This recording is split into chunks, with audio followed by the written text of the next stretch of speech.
He who does not know how to be silent does not know how to speak. Ausonius. Power isn't always taken with brute force.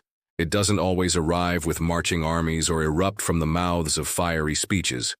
Real power, lasting, strategic, undeniable, often emerges in the spaces no one pays attention to, in the stillness between sentences, in the pauses that make people nervous, in the silences that disarm others more than any monologue could. Today's world is overflowing with noise. Everyone's saying something, tweeting something, arguing something. The air is thick with opinions, accusations, and confessions. But in this chaotic war of words, there is a subtle truth hiding in plain sight. The one who says the least usually holds the most power. It's not the voice that dominates. It's the absence of it. The man who chooses silence in a room full of performers wields a kind of mystery that demands attention.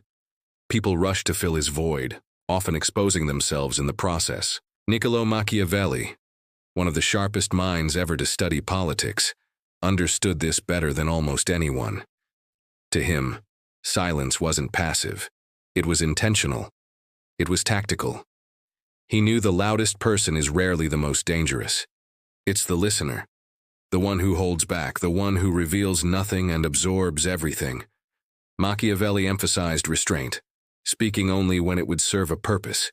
He taught that those who master their tongue master their fate, and those who can't sit in silence, they give away their power before the battle even begins. Silence has always been the language of rulers, tacticians, and kings. Not because they had nothing to say, but because they understood timing. Julius Caesar, before crossing the Rubicon, didn't trumpet his intentions. He left Rome guessing, and when he finally acted, the element of surprise was his. His silence made his move lethal. Napoleon Bonaparte, perhaps the most calculating military genius in modern history, never spoke more than he needed to. In negotiations, he let his enemies ramble first, giving him an edge before the conversation truly began. They exposed their fears and plans before he even opened his mouth. Vladimir Lenin, in the heat of the Russian Revolution, said nothing for months, while his enemies burned their energy and exposed their positions in the press and on podiums. He watched. Then, when the time was perfect, he spoke. And when he did, the ground beneath history shifted. Silence is not inactivity. It's an offensive move in slow motion. It forces your opponents to react while you do nothing. It makes them reveal their hands while you keep your cards close. The man who says nothing becomes a mirror. Others reflect themselves onto him, their assumptions, their projections, their insecurities, and he learns everything. There's a kind of foolishness in speaking too much. Machiavelli warned about it. He wrote in The Prince that every word is ammunition, and every careless sentence is a bullet pointed at your own chest.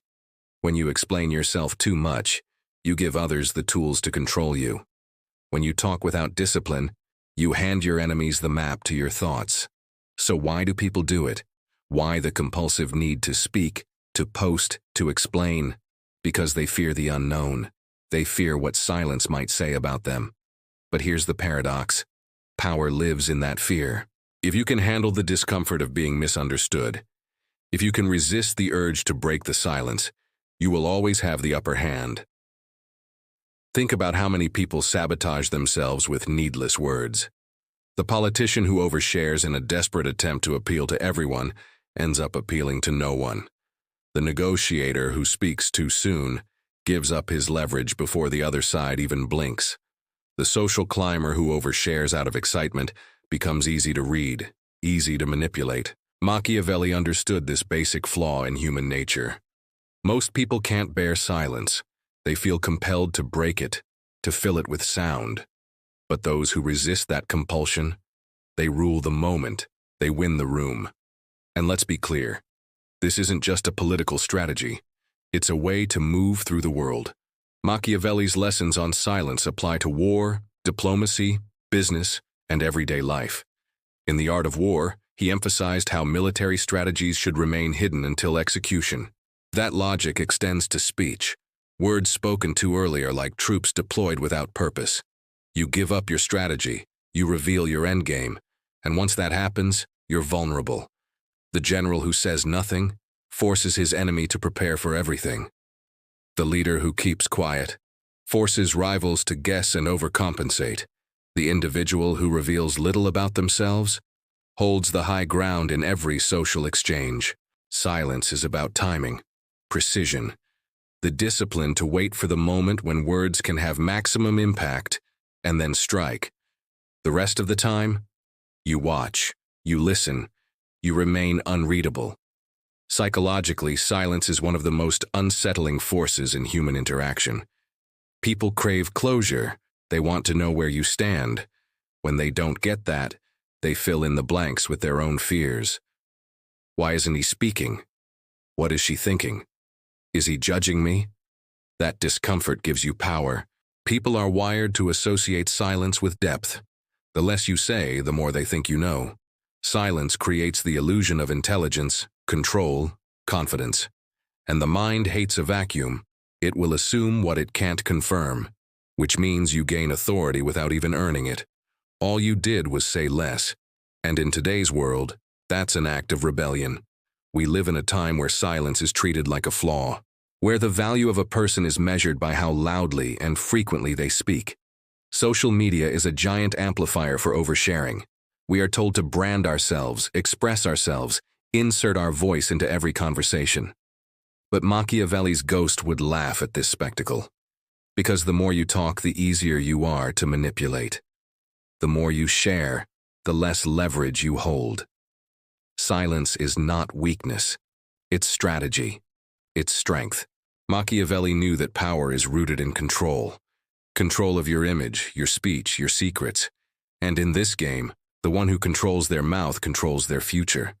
People who can't stop talking reveal their doubts, their wounds, their unfinished thoughts. They don't even know it, but others are always listening. Especially the ones who say nothing. And once you've said too much, you can't take it back. You can apologize. You can backtrack. But the words are already in the air, already inside someone else's interpretation. And Machiavelli would tell you, in the world of power, perception is everything. Control it, or be controlled. The powerful know this.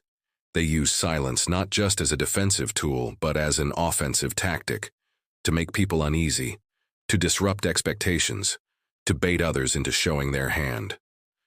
The most dangerous person in the room isn't always the one at the center of attention.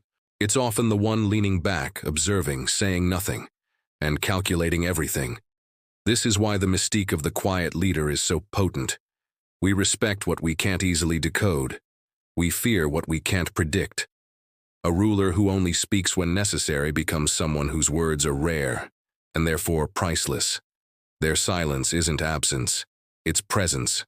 So understand this. You don't need to shout to lead. You don't need to fill the air with noise to be powerful. Sometimes power is choosing to say nothing and letting the world wonder. And when you do speak, let it be sharp. Let it be clean. Let it cut through the air like a blade forged in discipline. Machiavelli didn't just teach us how to rule others. He taught us how to rule ourselves. And self-mastery always begins with silence.